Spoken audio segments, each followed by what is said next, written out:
Donc les archives du pôle de conservation des archives de la jeunesse et de l'éducation populaire. Et la communication que je vais faire va pouvoir faire écho non seulement à la présentation de mon collègue du CNES, comme quoi la frontière entre jeunesse qui va bien et jeunesse qui va mal est parfois poreuse, et tout comme mon collègue des archives départementales de Seine-Saint-Denis, peut-être plutôt proposer des pistes de réflexion à partir des quelques éléments que j'ai trouvés et qui pourront éventuellement pousser les chercheurs à aller consulter les fonds du PAGEP. Quand on parle des archives du PAGEP, souvent on ne peut pas échapper au fonds des CMEA, les centres d'entraînement aux méthodes d'éducation active, qui sont l'un des fonds, certainement le fonds le plus consulté au PAGEP. Et les CMEA, dès la mort d'Henri Vallon en décembre 1962, lui rendent un hommage dans leur revue Vers l'éducation nouvelle, dite VEN. Et un an plus tard, ils réitèrent cet hommage dans un numéro hors série qui porte le titre Hommage à Henri Vallon. Ce numéro sera annoncé 2 fois dans la série classique, je dirais, des VN, avec des articles issus du numéro hors série. Henri Laborde, dans son introduction, indique bien que la pensée d'Henri Vallon est considérée par les CMEA comme assez éloignée de leur pédagogie pratique. Toutefois, à travers ce hors-série, les CMEA souhaitent, à travers la pensée de Vallon, perfectionner ces éducateurs et les pousser à reprendre à leur compte l'œuvre de Vallon et à se l'approprier. Henri Laborde, alors délégué général des CMEA, souhaite, donc avec Andrea Jaboul, qui sera la responsable de publication de ce hors-série, anciennement délégué général des CMEA de Belgique, mettre à la disposition du plus grand nombre la pensée de Vallon. Donc ce hors-série est non seulement un hommage aux penseurs, mais il inscrit les CMEA dans la pensée vallonienne. Pour reprendre les termes d'Henri Laborde dans son introduction à ce hors-série, Henri Vallon doit être considéré par les CMEA comme un guide et un maître. Pour rendre accessible ce hors-série, vous allez voir qu'on va retrouver des auteurs que mes collègues ont déjà pu citer ce matin. On retrouve le docteur Marcel Bergeron, Roger Cousinet, Maurice Debesse, Roger Gall, Nadine Gallifrey-Granjon, Hélène Gracio-Alfandéry, dont a parlé mon collègue du CNES, le docteur Louis Le Guillon, dont il a parlé aussi, Philippe Malrieux, Gaston Mialaré, qui a enseigné la pensée de Vallon tout au long de sa vie, et René Zazot.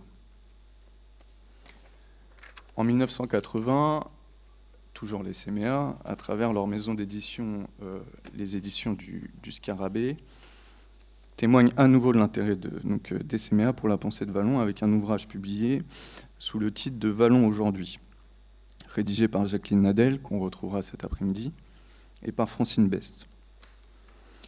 Les épreuves intermédiaires et finales de cet ouvrage sont aujourd'hui conservées au PAGEP, ainsi que toute la correspondance qui l'entoure.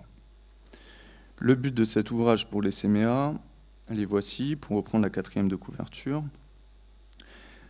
Il constitue autant de pistes de réflexion que d'éclairage sur les pratiques et les méthodes d'éducation active. On voit ici que finalement la pensée de Vallon peut être réutilisée dans la pédagogie pratique des CMEA. Ainsi, l'action pédagogique peut-elle être inspirée par des fondements scientifiques et rationnels.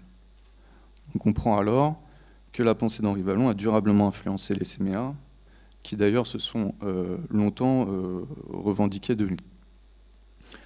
Ces 2 exemples, à travers le hors-série de 1963 et cet ouvrage de 1980, je vous les présente pour vous pousser éventuellement à aller plus profondément, avec des recherches plus profondes, dans le fond des CMEA.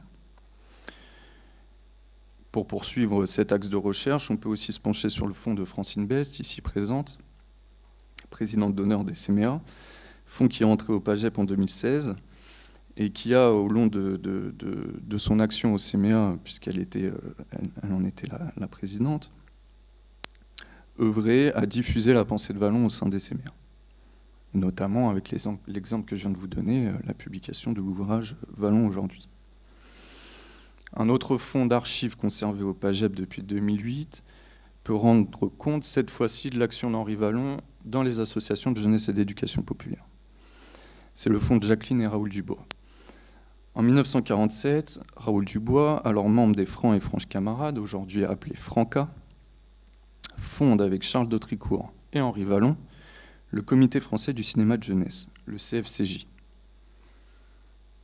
À ma connaissance, les dossiers du CFCJ conservés dans le fonds de Jacqueline et Raoul Dubois sont les seuls qui subsistent de ce comité, à ma connaissance.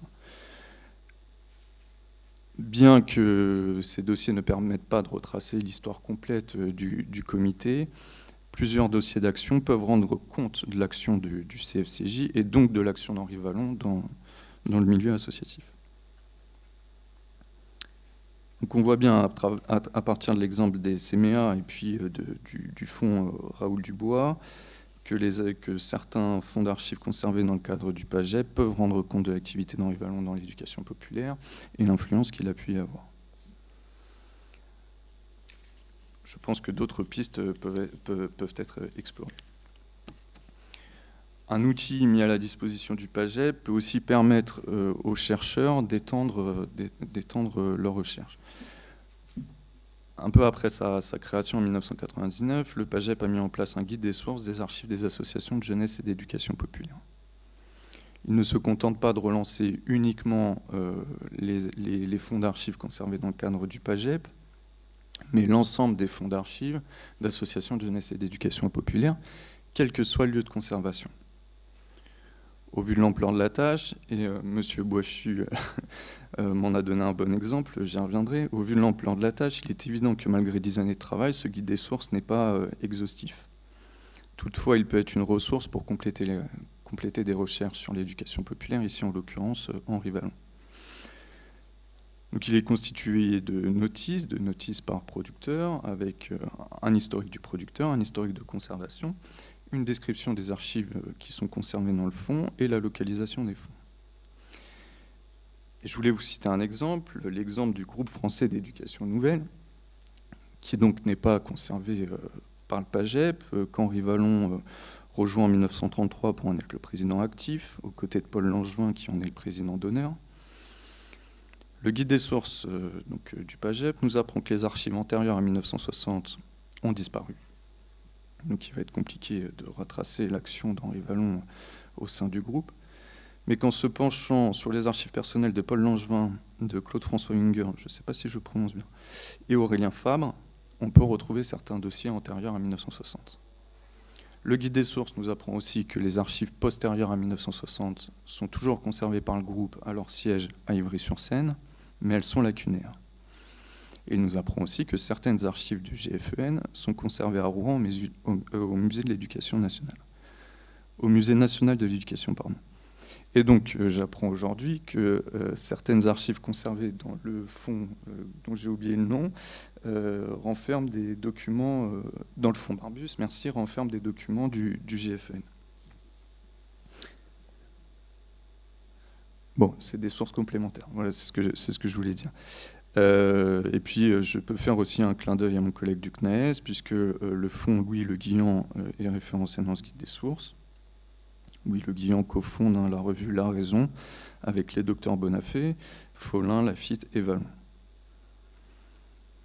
Je pense que cette présentation du guide des sources est assez analogue à l'action qu'on mène ce matin avec tous ces archivistes autour de la table. Le but de cette matinée étant de mettre en commun l'ensemble de nos ressources pour les mettre à la disposition des lecteurs et plus précisément des chercheurs. Donc vous imaginez bien que je suis convaincu par le bien fondé de cette action. Je vous remercie de votre attention.